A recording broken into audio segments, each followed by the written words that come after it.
So good afternoon and welcome to my seminar on cheetah density and population dynamics on Ongava Game Reserve. So as Brian mentioned, my name is Erica Jordan. I'm a student at Nottingham Trent University studying a Masters in Endangered Species Recovery and Conservation. So I've spent the last 3 months at Ongava in Namibia in support of my final research thesis. The aims of my research project are split into a literature review and an empirical paper. So the literature review will evaluate the historical data trends and methodologies employed in estimating cheetah populations across Africa, and the empirical paper will estimate population size of cheetahs on Ongava and investigate whether the abundance has changed over time using individual ID and spatial capture recapture. How do I do that?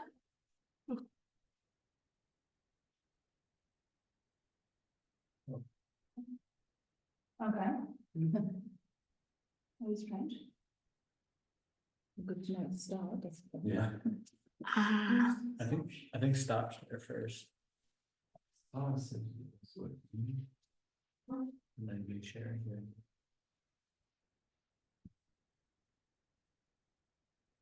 Click on the share button.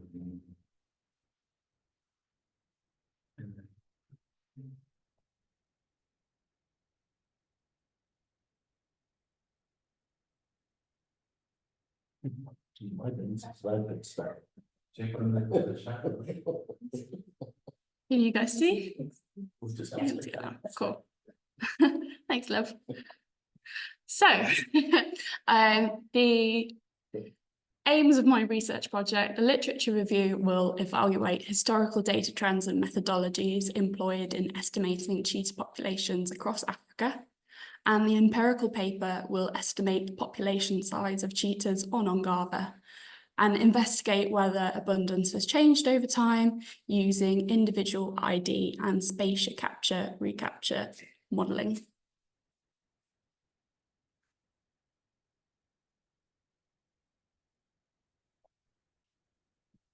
Okay, so as a general background on the current status of cheetah, there are 4 subspecies of cheetah found in Africa, with the 5th subspecies population only existing in Iran. The current estimate suggests there are just over 7,000 cheetahs left in the wild. Previously roaming across most of Africa, cheetahs currently only occupy 9% of their original range. With a generation length of 4.9 years, cheetahs have been recorded within Namibia to have home ranges in excess of 3,000 kilometres squared, and translocated cheetah have managed to travel over 1,000 kilometres. Threats to cheetah include habitat loss, human-wildlife conflict, illegal trade, low genetic variability, and the effects of climate change. As apex predators, cheetahs support ecosystems by keeping prey populations in check, which balances consumption of water and vegetation. In total, 77% of known cheetah range on unprotected lands. However, despite this, the IUCN Red List category is still only vulnerable. So my literature review search followed a protocol set out by Bukowski et al. 2020. I used the selected keywords and input them to Scopus and Google Scholar. I then screened them to meet the inclusion criteria to produce 26 studies published between 1999 and 2022 across 10 countries in Africa, 4 regions of North, West, East and Southern Africa. This produced in total 116 density estimates using 8 methodologies. And alongside the density estimates, I also extracted the land use type and annual rainfall. So of my literature review search, the lowest mean density was found in Algeria, with 0.02 cheetah per 100 kilometers squared, followed by Zimbabwe with 0.33 cheetah per 100 kilometers squared. The highest mean density is South Africa with a whopping 5.95, which is followed by Uganda at a much lower 1.9 cheetahs per 100 kilometers squared. You can see the huge 213% difference between the largest density mean in South Africa and the following from Uganda. This is most likely due to South Africa having a high number of small private game reserves, which are much easier to count and can produce an artificially high density due to a large population of cheetah in a small area. So moving on to the methodologies, spore counts were the most frequently used, followed by capture-recapture, sightings, and spatial capture-recapture. The least frequently used methods were distance sampling, scat sampling, and intensive monitoring. Although all methodologies have drawbacks, when estimating cheetah density sightings have mixed success as they're chance-based. Spore surveys require index calibration, of which articles are often published without. Interviews can give unreliable results. Individual genetic analysis is expensive, and intensive monitoring is impractical to scale up beyond small private reserves. Overall, these methods tend to be labour-intensive and can result in error in identifying population trends. My preliminary results have found no effect of a survey's region's annual rainfall on cheetah density. However, I have found a negative effect on the land use of mean density within game ranches, mixed land use, and game controlled areas, which I will be exploring further. Moving on to my empirical research, located in northern Namibia, Ongava Game Reserve covers an area of 300 square kilometres immediately to the south of Etosha National Park.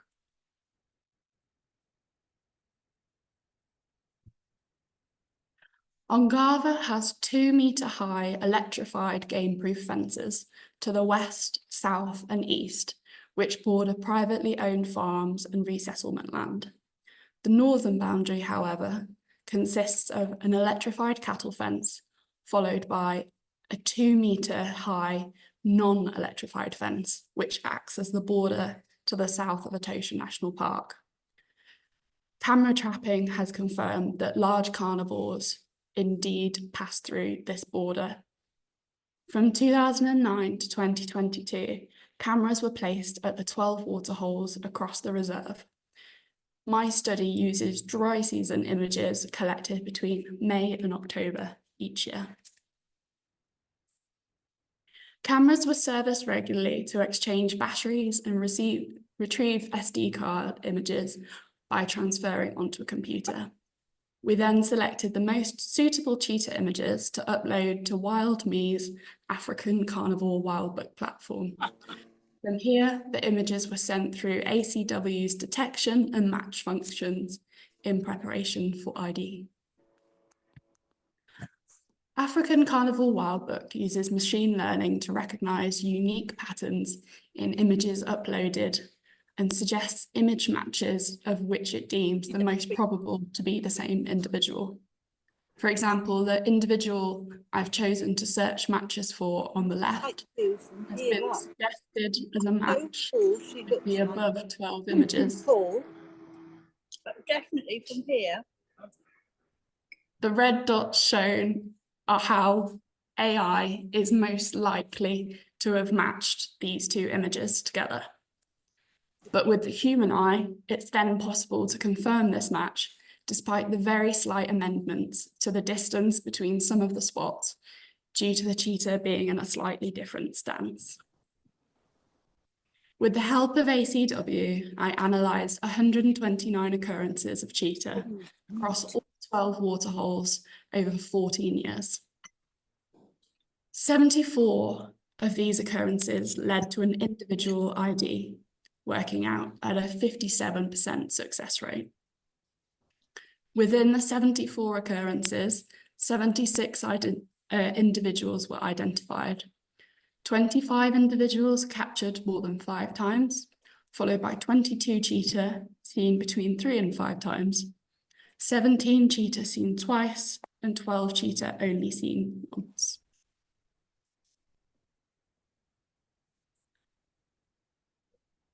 So this graph shows a yearly breakdown of the number of individuals detected on Ongava and the associated number of occurrences that led to these IDs. These preliminary results show that 2019 had the highest number of individuals at 22, along with the greatest IDable occurrences. 2009 to 2014 shows consistent variation in both occurrences and individuals, with 2015 to 2018 showing much less variation. Occurrences leading to ID can be impacted by trap survey duration, which we know was shorter between 2020 and 2022, image quality, ambient light, and position of the cheetah from the camera. The number of individuals could also show fluctuation due to prey abundance, the presence of other predators, drought, and the destruction of marking trees, which happens on Ongava thanks to elephants. The method I used to form my density estimates was spatial capture-recapture, which is built upon the capture-recapture framework. Capture-recapture consists of 3 elements. Capture, which is the sample of animals that are captured and marked. So in this case, capture is a photo and marked is our record of individuals. Recapture is when another sample, so another set of photos, capture animals and the number of marked animals is counted. So for example, on day 1, we've got a black cheetah and a blue cheetah. On day 2, we then see that same black cheetah again. So we give it an ID. So in this case, this is cheetah number 1. But we haven't seen that blue cheetah again yet so far. In day 3, we see the blue cheetah again. So we can identify it now as cheetah number 2. And we also see a red cheetah. From the proportion of the marked animals in the 2nd, 3rd, and so on samples, we can then estimate the total population size. This allows us to compare population size over different seasons and years. Similarly, spatial capture-recapture incorporates the capture, but also the location. So a sample of images are captured and marked, but we also take note of the location. We then do the same to recapture, and again, the location is marked. So you can see the brown cameras here are all at location A, and the blue cameras are all at location B. On day 1, at location A, we had the black cheetah. On day 2, at location A, we had the black cheetah again, which we could then ID, because this is the first time we've had it recaptured, so we can give it an ID. And then the 3rd day at location A, we have a red cheetah that we've seen for the first time. At location B, on day 1, we have a blue cheetah. On day 2, we have a black cheetah, and we recognise that as cheetah number 1 again. So we know that cheetah 1 was both at location A and location B on day 2. On the 3rd day, we have the blue cheetah, which again is the first recapture of the blue cheetah, so we can then confirm this ID is cheetah 2. So similarly, again, we can use the proportion of marked animals in the additional sampling to estimate population size. but also consider how space is used and an area's species density. So this allows us to look into animal movement, habitat preference, effects of land use, and home range size, as well as compare changes in population sizes and area densities. I used the OSCR package in R to produce closed session density estimates using the spatial capture recapture histories developed by identifying the individual cheetah. The years from 2020 to 2022 were excluded from modelling due to a lack of encounters recorded. The session-specific model showed significance of effect on the year of cheetah density estimates, with means ranging from 0.03 cheetah per 100 kilometres squared in 2012 to 0.52 cheetah per 100 kilometres squared in 2019. Both the null and the session-specific models recognised a low detection probability and a high range of movement, which suggests that the cheetah on Ongava are most likely part of a larger population. So when we compare these densities to the results of the literature review, you can see that our highest yearly mean density in 2019 was 0.52, which sits between the means of Zimbabwe and Zambia. And our lowest yearly mean density of 2015 at 0.03 sits just above Algeria and quite below Zimbabwe.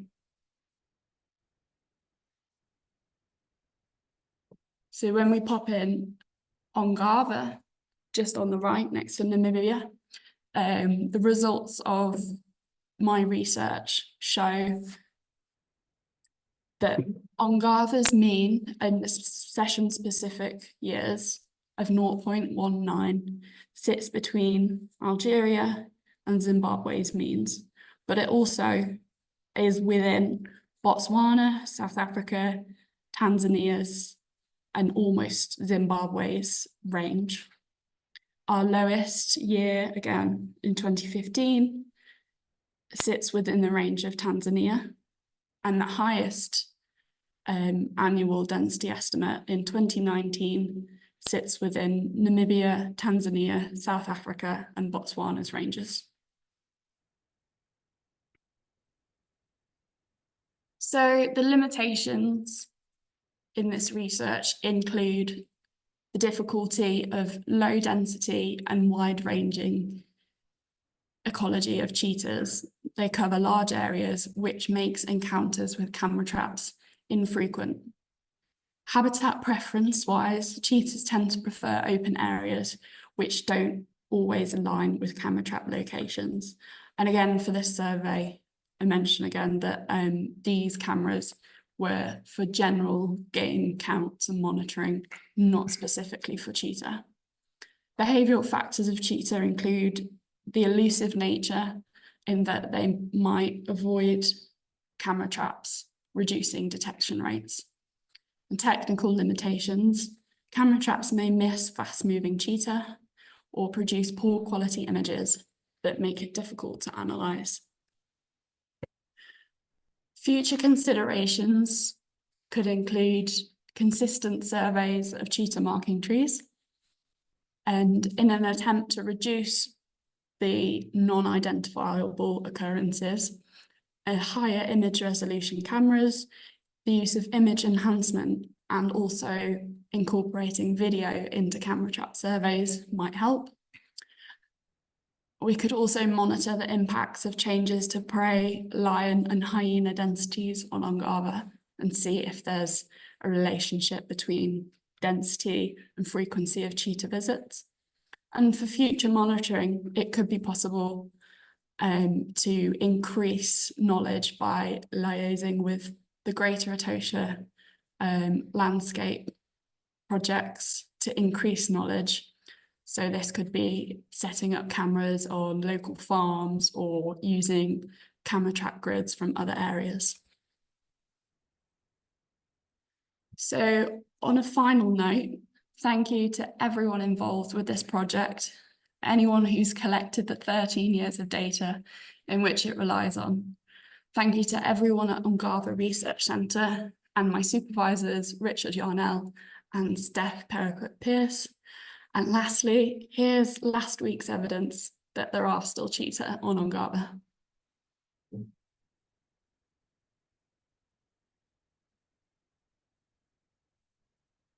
Thank you very much for listening.